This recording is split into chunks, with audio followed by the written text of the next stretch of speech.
Nopietni, mamma, kura tev iemācīja pakaļu noslaucīt un ēst ar karoti, tagad ir nasta, kura pati nevar kaut ko izdarīt. Un tas man būtu par grūti viņu apciemot. Nu, lūk, šis ir tas komentārs, kurš ir standartā jebkuram cilvēkam, kurš iedomājas, ārpēc māte, tas taču ir kaut kas svēts. Kā tu iedomājies viņu neapciemot, ja tu esi pilsētā? Kā tu vari dzīvot savu dzīvi un neiegriezties pie saviem vecākiem? Viņi taču veci, nevarīgi, nabadzīņi, ārpēc šausmas. Un tad tur tā lieta ir. Mēs runājam par to, par piemēriem no terapijas. Ja es audzināšu savus bērnus, ka es viņiem teikšu, nu pamēģini, tu man tikai manai mājai kādreiz garām paiet, kad tu būsi pieaudzis un neiegriezties pie maniem ciemos. Nu pavēlties, tevi būšu audzinājis no ārpēc šitāds te.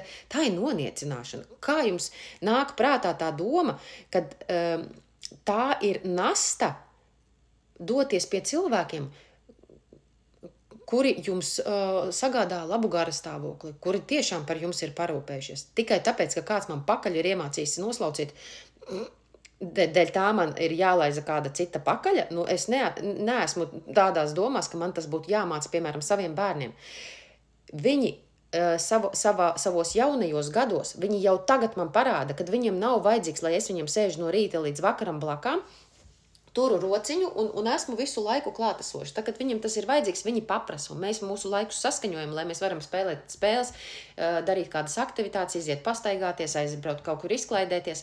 Bet ja mēs ar šo izstieptās rokas sindromu, es tevi audzināju, es tevi iemācīju ar karoti ēst, es tevu pakaļus laucīju cik gadus no kārtas. Ja, kad tu slimoji, tev visu atdevu ārprāts pēdējo naudu pie ārsta vedu un kaut ko.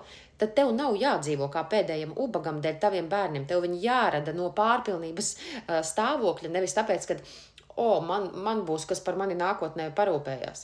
Cilvēks piedzimst, tāpēc, ka viņš grib vienkārši sevi piepildīt un dzīvot, nevis domāt par to, kādi man nabagi vecāki ir. Ja mani vecāki ir tādi nabagi, kā tev liekas, tu pats gribēsi doties kaut kur un justies brīnišķīgi, ka tie vecāki būs tādi, kad viņi pasaka, nē, tas, ko tu domā, tās ir pilnīgas muļķības, tu esi muļķis, biznesu sākt tu nevari, to tu nevari, nu kam tev tas tagad ir jāiet, jādara, nu priekš kam tu šito dari, ja? Nekas taču nav vajadzīgs, jo vecāki bieži vien ir tādi, kuri vai nu neatbalstīs, vai tādi, kas atbalstīs, ja? Un pie mani jau nāk pārsvarā tie gadījumi, kur cilvēki ir tieši tā traumēti no vecākiem, kuri tev nekad nav ticējuši, kuri tevi ir vienkārši vienmēr noniecinājuši un teikšu, ko tu tur ņemies, ja? vai vienmēr sūdzās bērnam, pasties, kāds tas tavs tēvs, vai pasties, kāda tev tur tā māsa, vai redz, cik labs tev brālis, tu esi tāds te muļķis te esi, ja? Kāpēc tu nemāki šito, vai tev stāstu māco, tu neko nemāki, ja? Visas šitās situācijas, kad liekas, vai kā tad mēs varam nebūt pateicīgi saviem vecākiem. Bieži vien jūs vispār neaizdomājaties, kādas lietas tie vecāki ar saviem bērniem dara. Jums liekas, kuram tad viegli, vai ko tu tur čīkstēt. Tāpēc jau tie ņuņaki tik daudz tajā pasaulītē ir, ka tie pieaugušie čīksti tik bieži. Neraudi, nedari, nedusmojies. Bet kā to izdarīt ekoloģiski, viņi neparāda. Un līdz ar to šie cilvēki dzīvo tādā psiholoģisko emociju tādā inteliģences trūkumā, viņi nezin, kā tikt galā ar savām problēmām, un ko viņi dara, viņi atkārto vecāku paternus. Līdz ar to viņi nevar nopelnīt naudu, viņi nevar izveidot veiksmīgas attiecības, un tas ritenis griežās visu laiku, viņi kāpj visu laiku uz vienu un tā paša grābekļa, tāpēc, ka viņi nevar izstrādāt savas emocijas. Viņiem nav, kas to parāda, kā izdara, tāpēc, ka parādot piemēru, tas nestrādā tik vienkārši. Iekšējās sajūtas sargā mūs, lai mēs darītu tā, kā mēs kā bērni esam pieņēmuši. Ja mēs neizdarīsim kaut kādu tādu jaunu, revolucionāru pieredzi paši priekš sevis, mēs turpināsim darīt to pašu, ko esam darījuši pirms tam.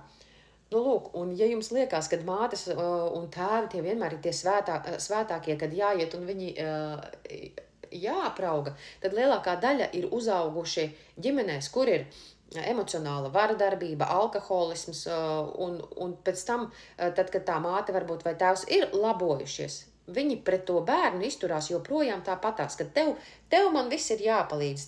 Tev tagad es tur nesaprotu to, nesaprotu šo, un tu tagad tērē savu laiku, nedzīvo savu dzīvi, nāc pie manīm. Tāpēc ir svarīgi, lai mēs kā vecāki dzīvotu tādu dzīvi, kuru bērni gribētu dzīvot. Nevis, ka viņi skatās un domā, ak, Dievs, nu tie mani vecie, nu viņi taču vispār neko nejēdz. Viņiem tak neko nevajag. Viņi tikai domā tur, nezinu, par pensiju un visu, ja? Tas ir, tad, kad cilvēks grib attīstīties, viņš grib dalīties, un kad viņš nāk dalīties, tad tie cilvēki, kuri nesaprot viņu, vai negrib, vai paši nesaprot, kāpēc tas ir vajadzīgs, viņi vienkārši noraida visas viņas vēlmes vai noniecina. Viņi saka, jā, ko tu tur biji, ko tu tur darīji, kas, ja? Nemāk priecāties, tāpēc, ka prieka viņiem pašiem savā dzīvē nav, viņi nav to iemācījušies paši, nav iemācījuši saviem bērniem, un tad, kad bērni paši iet savā dzīvē un to sāk mācīties, tad pēkšņi viņi sāk brīnīties, kas tad tas ir, jo priekš viņiem tas ir svešs koncepts. Un tajā brīdī, tad, kad tevi visu dzīvi kāds ir čmorījis un noniecinājis un stāstījis, kāds tu slikts esi, vai ka tu esi labs tikai tajā gadījumā, kad tu atnes labu atzīmi. Vai tad, kad tu atnes un parādi, rekur es tiku tur, tā pieņēma mani darbā, te mācos tur, redzi, mamma, tēti, man tiešām tā, tad es tevi varu novērtēt, tad tu tomēr kaut kas no tevis ir sanācis. Bet tas bērns cenšas joprojām, ne jau tāpēc, lai atnestu tev papīru un parādītu, skaties, kas man ir sanācis, viņš cenšas izpelnīties mīlestību, ko tu tiešā konkrētā veidā, joprojām kā vecāks nespēja viņam iedot. Lūk, un ja mēs dzīvojam ar to domu, kad tev ir par grūtu kaut ko izdarīt, kā būtu izdarīt pašam priekš sevis pirmām kārtām. Ja?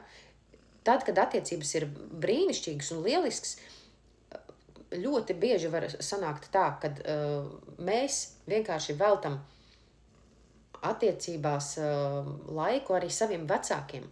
Bet tad, kad bērni pieaugušie, viņi saprot, ka es taču nevaru to māti ielaist ģimenē, viņa komandē manu vīru, un visiem liekas, kas komentē, ka tie jau ir idioti, tie jau ir tādi. Tādi ir 90% cilvēki. Ko jūs stāstat? Paskatieties paši uz savām ģimenēm un uz savām attiecībām.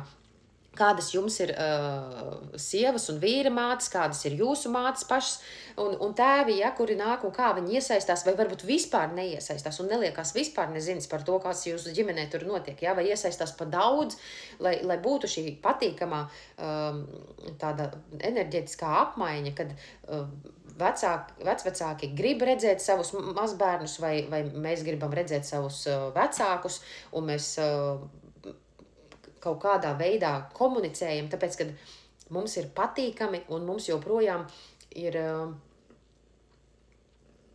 šī emocionālā bagātība, dēļ kuras gribas tajā plūsmā vispār gribas būt. Bet ja tev kāds visu laiku tevi noniecina, neņem tevi vērā, atmet ar roku, ja, jums liekas, kur jūs tos brīnišķīgos vecākus redzat. Mēs katrs kļūdamies tik daudz kur, ja, un tas ir labi, ka mēs kļūdamies, jo tad mums ir iespēja to kļūdu labot vai ieraudzīt, ka kaut kas nav kārtībā. Bet lielākā daļa jau saprot, ka, viss taču ir kārtībā, vai tā ir kļūda? Nē, tā nav kļūda. Tu kā kļūda esi radies, tu man tā ne īpaši vajadzīgs esi, bet tev būs jāatcerās, kad es tev pakaļ slaucīju un vēl ko tik nedarīju.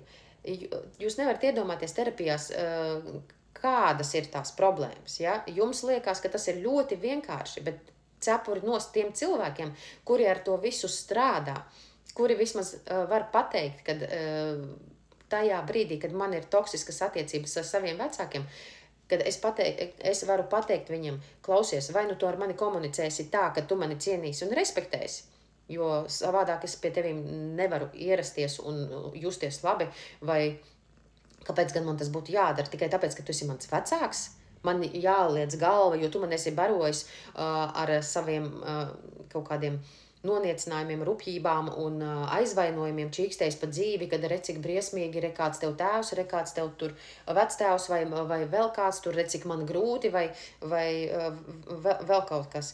Tas ir, to bieži vien īstenībā jums liekas, ka tās ir nezinu kādas padibenes. Nē, tie vecāki, par kuriem es zinu, kad cilvēki nāk un stāsta šos stāstus, kad viņiem negribas, tie ir izglītoti cilvēki. Izglītoti cilvēki, viņi bieži vien strādā ar jūsu bērniem. Nu, protams, mēs uzliekam savu masku, jūtamies labi, bet tas nav tā.